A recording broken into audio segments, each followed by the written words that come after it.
আসসালামু আলাইকুম প্রিয় গাইস, আজকের ভিডিওটি হলো কিভাবে আমরা ফেসবুকে কপিরাইট আসছে কিনা কিভাবে চেক করব। আজকের ভিডিওটি খুবই গুরুত্বপূর্ণ, মনোযোগ সহকারে দেখুন। এই জন্য আমাদের কী করতে হবে, ফেসবুকের যে অফিসিয়াল একটি অ্যাপস আছে এই অ্যাপসের উপর ক্লিক করতে হবে। প্রিয় গাইস, ফেসবুকের যে একটি অফিসিয়ালি অ্যাপস আছে, যেমন এই অ্যাপসের উপর ক্লিক করতে হবে। এই অ্যাপসের উপর ক্লিক করার পরে উপরের দিকে যে একটি লোগো থাকে ফেসবুকের, এই আপনার প্রোফাইল ছবি, এটার উপর ক্লিক করবেন।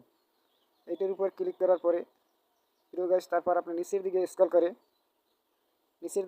করে হেল্প দ্য সাপোর্ট নামে একটি অপশন আছে, এটার উপর ক্লিক করবেন। যেমন আপনাদের দেখাচ্ছি, হেল্প সাপোর্ট, এটার উপর ক্লিক করবেন। এটার উপর ক্লিক করার পরে তারপর আপনাকে আরেকটি অপশন আপনাকে ক্লিক করতে হবে, যেমন সাপোর্ট ইনবক্স। এখানে যদি কোনো কপিরাইট থাকে তাহলে আপনি এখানে দেখতে পাবেন, যেমন এই সাপোর্ট ইনবক্স, এটার উপর ক্লিক করবেন।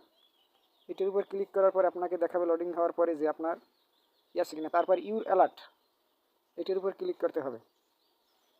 ইউর অ্যালার্ট এই অপশনে ক্লিক করার পরে আপনাকে দেখাবে যে আপনার কপিরাইট আছে কিনা। যদি কপিরাইট থাকে তাহলে আপনাকে এখানে শো করবে, ওই ভিডিওটি আপনি রিমুভ করতে পারবেন। আজকের ভিডিওটি যদি ভালো লাগে সাবস্ক্রাইব করুন, পাশে থেকে বেল আইকনটি বাজিয়ে দিন। আল্লাহ হাফেজ।